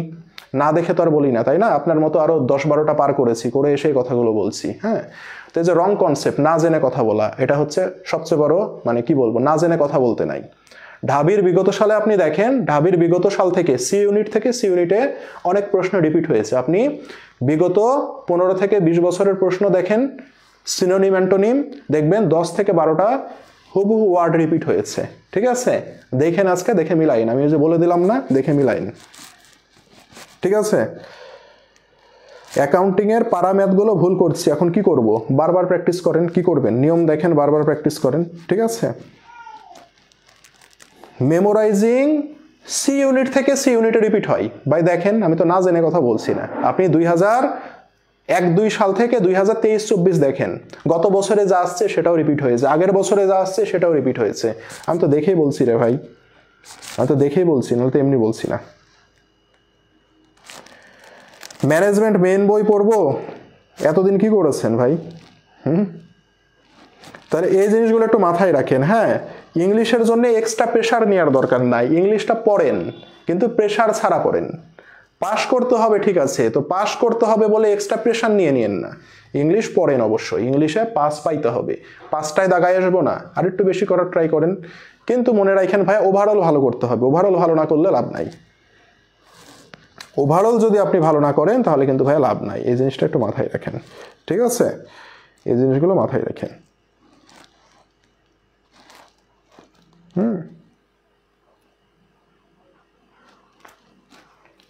তাহলে এই জিনিসগুলো একটু মাথায় রাখেন। রিপিট আসে, কিন্তু রিপিট মানে যে রিপিটই একবারে, হ্যাঁ সম্পূর্ণ যে রিপিট হবে এবছরে এমন কোনো গ্যারান্টি নাই। হ্যাঁ, কিন্তু পড়তে হবে ভাইয়া, আপনি কিছুই পড়েননি তো লাস্টে পড়ে যান, হোপ তো আছে রিপিট হওয়ার, আছে না? তো এগুলো পড়তে হবে, সকল প্রকার নেগেটিভিটি থেকে বের হয়ে আসতে হবে, ঠিক আছে?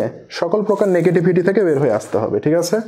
আচ্ছা, মডেল টেস্ট ডিইউ কিছু মডেল টেস্ট আমি দিয়ে দিব, প্রিন্ট করে বাসায় পরীক্ষা দিবেন, ঠিক আছে? ডিইউ কিছু সেট মডেল টেস্ট আমি দিয়ে দিব। হ্যাঁ, আপনাদের তো অনলাইন টেস্ট হবেই, অনলাইন টেস্টগুলো দিবেন, 10টা অনলাইন টেস্ট হবে, তাই না? 10টা অনলাইন টেস্টের কথা না, 10টা ডিইউ অনলাইন টেস্ট হবে, 10টা অনলাইন টেস্ট হবে। সে সাথে সাথে আমরা কি করব ভাইয়া, সে সাথে সাথে আমি কিছু সেট আপনাদেরকে, ওএমআর তো আছেই মনে হয় নাকি, নাহলে ওএমআর এর একটা কপি আর কিছু সেট আমি মডেল টেস্ট দিয়ে দিব, সেটা 3 সেট হইতে পারে, পূর্ণাঙ্গ রিটেন সহ, রিটেন খাতা সহ আপনাদেরকে দিয়ে দিব। প্রিন্ট করতে হয়তো 40-50 টাকার মতো খরচ হতে পারে, তাহলে এটা একটু প্রিন্ট করে বাসায় পরীক্ষা দিবেন, ঠিক আছে? নাম্বার 1 গেল, ঠিক আছে? ঠিক আছে, আচ্ছা তাহলে নাম্বার 1 গেল। নাম্বার 2 হচ্ছে নেক্সট উইক থেকে আমি একটু পার্সোনাল কাউন্সেলিং করব আপনাদেরকে, নেক্সট উইক, ঠিক আছে? নেক্সট উইক থেকে আমি একটা করে টাইম দিব, সেটা হচ্ছে সকাল পিরিয়ডে। হ্যাঁ, সকালের দিকে আপনাদের জন্য একটা টাইম বরাদ্দ থাকবে, এবং আমি আমার সাথে যোগাযোগ করার একটা উপায় বলে দিব, সেটা হইতে পারে জুম বা আদার কোনো মাধ্যম। আপনাদের যে পার্সোনাল যে প্রবলেমগুলো আছে, পার্সোনাল প্রবলেম বা পার্সোনাল যদি কোনো কাউন্সেলিং এর প্রয়োজন হয়, সরাসরি আমার সাথে কথা বলতে পারবেন, ঠিক আছে? সেই ব্যবস্থা আমি করে দিব, ওকে? আচ্ছা, ক্লিয়ার? আচ্ছা, এরপরে হইল? আচ্ছা, হ্যাঁ আমি দিয়েছিলাম তাই না? আচ্ছা, তারপরেও দিয়ে দিব, যদি না থাকে তাহলে তো না থাকলো, ঠিক আছে? আচ্ছা, হ্যাঁ, ফার্স্ট টাইম আর সেকেন্ড টাইম কাউন্সেলিং তো সবার জন্য ওপেন। হ্যাঁ, কাউন্সেলিং সবার জন্য ওপেন, ওকে? আর যারা সেকেন্ড টাইমার আছেন তাদের জন্য জাহাঙ্গীরনগরের মডেল টেস্ট আসবে কিছু। হ্যাঁ, জাহাঙ্গীরনগরের সাবজেক্ট টেস্ট এবং মডেল টেস্টের একটা প্রোডাক্ট আসবে, সেটা আমাদের, হ্যাঁ সেটা হচ্ছে অ্যাকাউন্টিং ক্লাব থেকে সেল হবে, সেটা খুবই অল্প মূল্যে সেল হবে, সেটা অনলাইন ভার্সন হতে পারে কিংবা অফলাইন ভার্সন হতে পারে। হ্যাঁ, 2 ভার্সনের হতে পারে। এটা হচ্ছে জেইউ বেসড মডেল টেস্ট আসবে। হ্যাঁ, জেইউ বেসড মডেল টেস্ট অর্থাৎ Jahangirnagar university based model test আসবে, পূর্ণাঙ্গ মডেল টেস্ট জাহাঙ্গীরনগরের, এবং সাবজেক্টিভ টেস্ট থাকবে সেখানে, ঠিক আছে? সাবজেক্টিভ টেস্ট থাকবে 2টা করে, ঠিক আছে? তো এখানে মোটামুটি আমাদের 80টা করে প্রশ্ন, 60টা মডেল টেস্ট থাকবে, 7-8 56 560টা, আর সাবজেক্টিভ যে টেস্টটা সেটা হচ্ছে 2টা করে সাবজেক্টিভ টেস্ট থাকবে, সেগুলোতে প্রশ্ন থাকবে 50টা করে। তাহলে প্রতি সাবজেক্টে সাবজেক্ট টেস্ট দিতে পারবেন 2টা করে, 100টা প্রশ্নের, 4টা সাবজেক্টে 400টা প্রশ্নে পরীক্ষা দিতে পারবেন।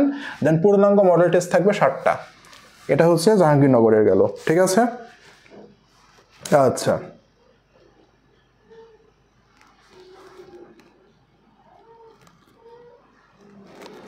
একটা 2টা রিপিট হয়নি স্বাগতামণি, ঠিক আছে? ভালো করে দেখেন 1টা 2টা রিপিট হয়েছে কিনা। হ্যাঁ, আপনি পড়েন না কিন্তু অন্যের মোটিভেশন নষ্ট করছেন কেন?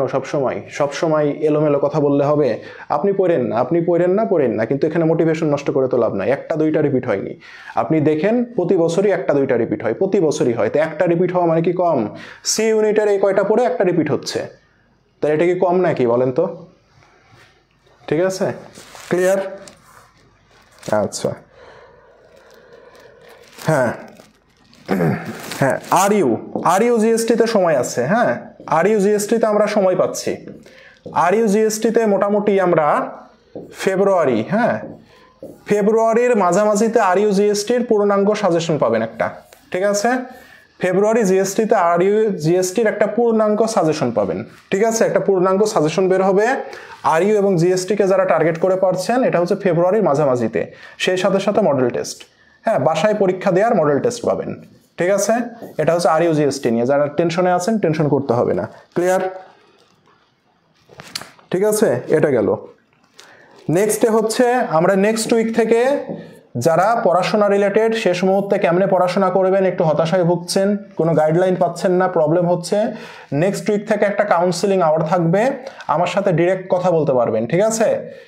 প্রতি বছর আমি এটা করি, একটা কাউন্সিলিং আওয়ার দিয়ে দিব, এই কাউন্সিলিং আওয়ারে যুক্ত হয়ে আমার সাথে কথা বলতে পারবেন, ওকে? আর শেষ সময় যেটা করতে হবে সেটা হচ্ছে আমাদের শেষ সময়ে, ঠিক আছে? শেষ সময় যেটা করতে হবে, রাবির জন্য দিব রে ভাই, রাবির পরীক্ষা তো দূরে আছে, এখন ওএমআর নিয়ে কি করবেন ভাই? রাবির পরীক্ষা তো এখনো 3 মাস, তাই না? এপ্রিলে পরীক্ষা না, এখনো তো 3 মাস, তো 3 মাস আগে থেকে ওএমআর নিয়ে কি করবেন? নাচানাচি করবেন? পড়াশোনা করেন, রিভিশন দেন, পরীক্ষা দেওয়ার সময় হোক আমি দিয়ে দিব, ঠিক আছে? এত টেনশন নিয়েন না এগুলো। হ্যাঁ, জিও এর ফাইনাল সাজেশন দিয়েন। আচ্ছা দিব সেটাই বললাম। তাহলে ক্লিয়ার গেল ভাইয়া? আচ্ছা,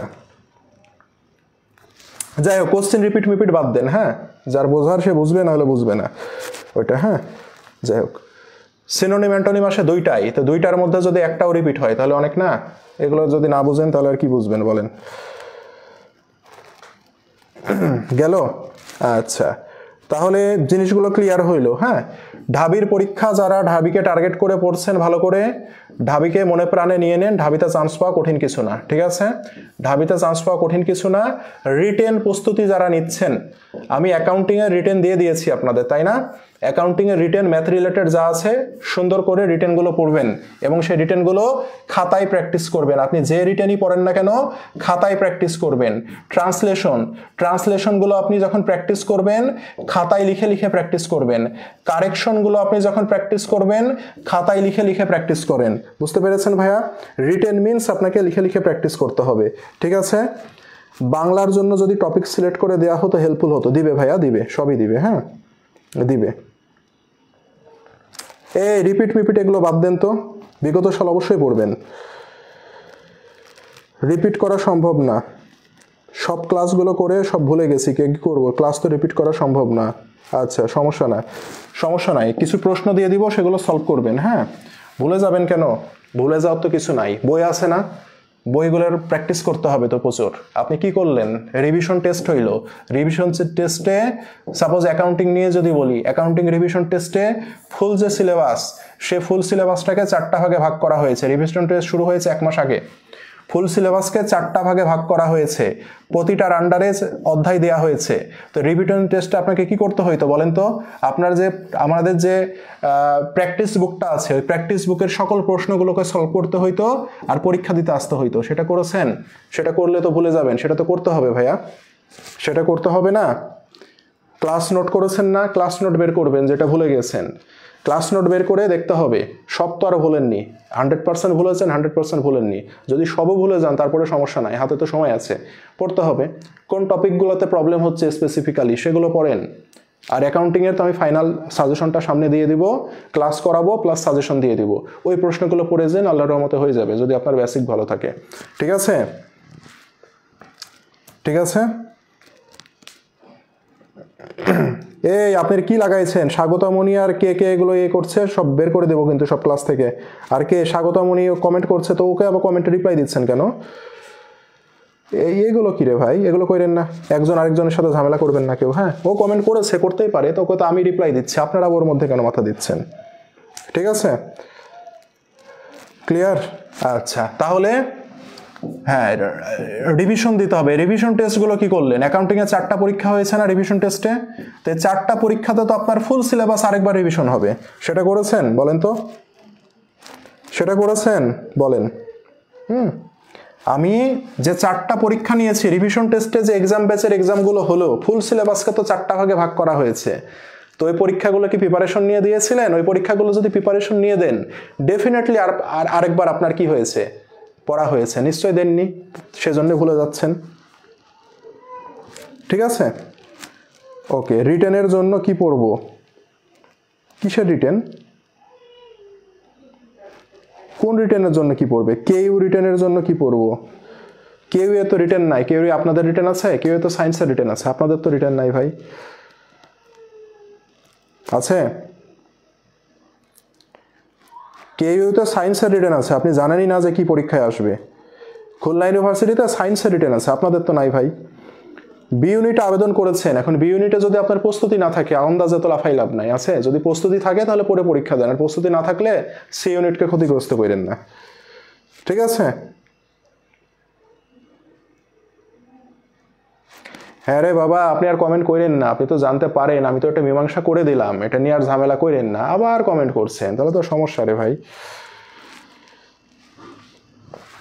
ভাই আমি সবগুলো করাবো, আমি সবগুলো করাবো, আমি সব করাবো, আমি সব করাবো। আমি তো বলছি আমি 5টা ক্লাস নেব অ্যাকাউন্টিং এর, 5টা আমি ক্লাস নিব। এই 5টা ক্লাসে যা যা লাগবে আমি সব সমাধান করাবো, আরেকবার রিভিশন দিতে পারবেন। শুধু তাই না, আমি তো বিগত দিনে আমি কি করেছি, কালকেও একটা ক্লাস নিব, কালকে দ্বিতীয় পত্রের পরে সমাধান করাবো। আমি এই বিগত দিনে কি করেছি ভাইয়া, একদিন আমি ক্লাস নিলাম এই যে ডিইউ ক্র্যাশ কোর্সে, একদিন আমি ক্লাস নিলাম ডিইউ অল কোশ্চেন সমাধান করেছি ভাইয়া। তারপরেও যদি বাসায় পড়াশোনা না করেন আমি কি করব বলেন? আমি আরেকদিন ক্লাস নিলাম 7 কলেজের অল ইম্পর্টেন্ট প্রশ্ন আমি সমাধান করাইছি। আমি আরেকদিন ক্লাস নিলাম আদার ইউনিভার্সিটির ফার্স্ট পার্টের প্রশ্ন সমাধান করাইছি। আমি কালকে একটা ক্লাস নিব আদার ইউনিভার্সিটির সেকেন্ড পেপারের অল কোশ্চেন সমাধান করাবো। এরপরে আর কি করব অ্যাকাউন্টিং এ বলেন? এরপরে আমি আরো 5টা ক্লাস নিব। এই 5টা ক্লাস হবে সম্পূর্ণ ডিইউ বেসড ক্লাস হবে। হ্যাঁ, এখন ডিইউ বেসড মানে যারা সেকেন্ড টাইমার আছে তাদেরকে কাজে লাগবে না? অবশ্যই কাজে লাগবে ভাই, কারণ পড়া তো একই। আমি তো বুঝাইতে পারি না, জাহাঙ্গীরনগরের ডিইউ প্রশ্ন তো সেম কোয়ালিটির হয়, আমি তো এটা বুঝাইতে পারি না ভাই আপনাদেরকে, বুঝেন না? তাতে সমস্যা। ঠিক আছে, তাহলে আমি আরো 5টা ক্লাস নিব। এই 5টা ক্লাসে আমি ডিইউ এবং এই ডিইউ এর ফাইনাল সাজেশন এবং সমাধান সবকিছু হয়ে যাবে। ঠিক আছে, আর কি বলবো বলেন? আর কত ক্লাস দিব অ্যাকাউন্টিং এ? অ্যাকাউন্টিং এ কতগুলো ক্লাস নিব? ঠিক আছে, অ্যাকাউন্টিং এ আমি আর কত ক্লাস নিব বলেন? প্রচুর ক্লাস নেওয়া হয়েছে। এমসিকিউ টাইমের সাথে অ্যাডজাস্ট করতে পারছি না এক্সামে। যেগুলো পারেন, হ্যাঁ এক্সামে যেগুলো পারেন আগে থিওরি, যেগুলো আগে থিওরি অ্যান্সার করবেন। ঠিক আছে, থিওরিগুলোকে আগে অ্যান্সার করবেন।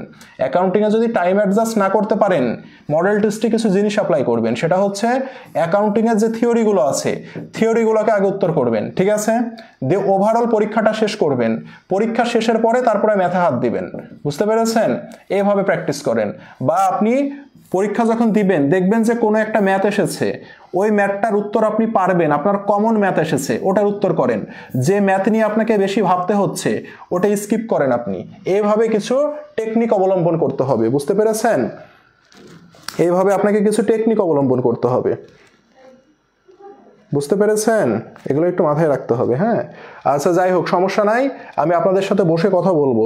ঠিক আছে, আমি আপনাদের সাথে বসে কথা বলবো নেক্সট উইক থেকে। হ্যাঁ, নেক্সট উইক থেকে ওপেন কাউন্সিলিং থাকবে, সরাসরি কথা বলতে পারবেন। আপনাদের অবস্থা বুঝে আমি আপনাদেরকে গাইড করতে পারবো। ক্লিয়ার ভাইয়া?